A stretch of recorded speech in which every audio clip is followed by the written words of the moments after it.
welcome to MGTracey. Well, today we're going to be looking at something I didn't know a lot about, and that's actually a Moka pot. Now, I've seen these before in thrift stores, we've got them charity stores in the UK. I've seen this little dot here and thought, oh, that's where the power goes in and there's no cable, I won't buy one. I had no idea that actually you don't use any electricity with a Moka pot. You do it on the stove, and I even had someone who wrote to me once and said they put theirs on the exhaust pipe of a tank when they're on manoeuvres, and that heat enough will be able to make a really nice coffee. So it makes a coffee that's halfway between an espresso and the Keurig drip fed system, but it is very easy to end up with a bitter taste. So let me show you step by step how to get the best out of your Moka pot coffee. If you're going to buy a second-hand Moka pot, and there are a lot of them around, then just make sure that it's clean inside, both parts. Having loads of stained coffee in there is just going to make it taste bitter.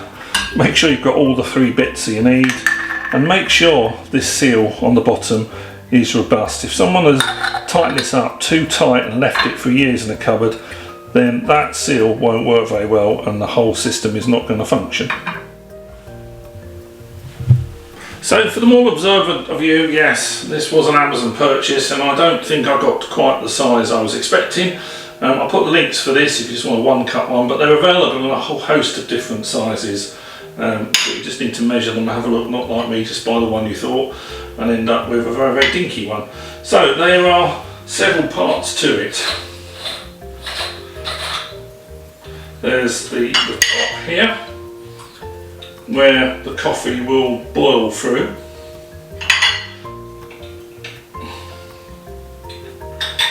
There's this little part here, all made of aluminium I think, which is where you put the coffee in, and this is where you put the water that you're going to boil. This bit here that I was thinking was something to do with electrics is actually just an emergency valve. If it got too big a pressure, that will vent it. So when you're using it, always make sure that is away from you. I'm going to use ground Costa coffee today because I know how that should taste, so we can see how this little Moka pot performs. If you are grinding your own coffee, you don't want it super fine. A lot of people end up with too bitter a coffee from this system, so there's a few simple rules. The first one is when you're putting your coffee into this little part here, don't pack it down too much, just gently shake it down. You need to fill it, but don't push it down as you maybe would with an espresso machine. So like that, that's fine. The next thing I'm going to do is put boiling water out of the kettle in there. It's best not to make the coffee from cold water. It seems that that is one of the ways that you will end up with a more bitter tasting coffee because of how long it takes on a stove to get this going. So we can shortcut that bit, boil the kettle and put the hot water in there as the next stage. So you're putting boiling water in and you stay below that emergency release valve. So just get the water level just below that. We can then drop in our coffee. Now bearing in mind this is going to be getting warm, so if it gets too hot you might need a little bit of a kitchen towel.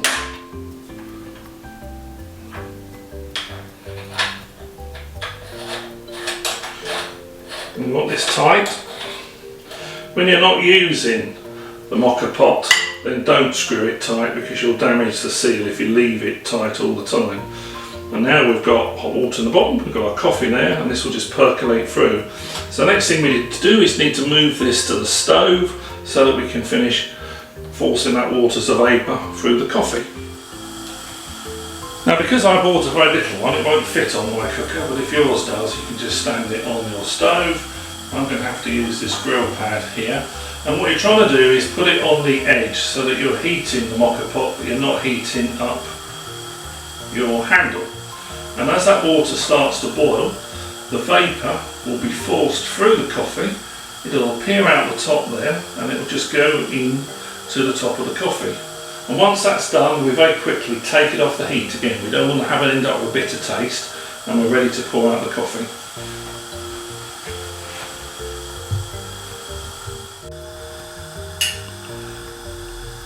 Right, you can see that started to come out the top there now, which is fantastic. The minute you start to hear a gurgling sound, then we need to take that off the heat.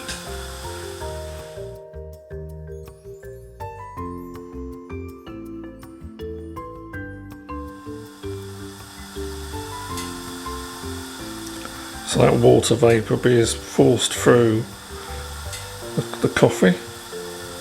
And there we are, we're about there now. We need to take that off the heat.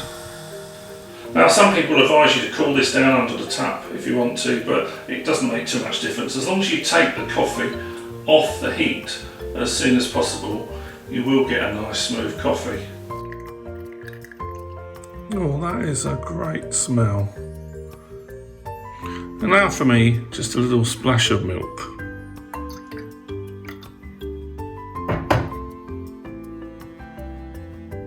So when you're taking it apart, remember this is very hot. Either run it under the tap to cool it all down a bit, or leave it a while to cool down. You can see there where some of the coffee is stuck to the valve. That needs to be washed off. And then of course, this coffee here is now spent and is easy to recycle. You just put that in your food waste. Unlike all the different pods, you're not now trying to deal with plastic and paper that's in the coffee pods. So if you have any questions about your Moka pot or coffee in general, please leave a message below and I'll get back to you as soon as I can.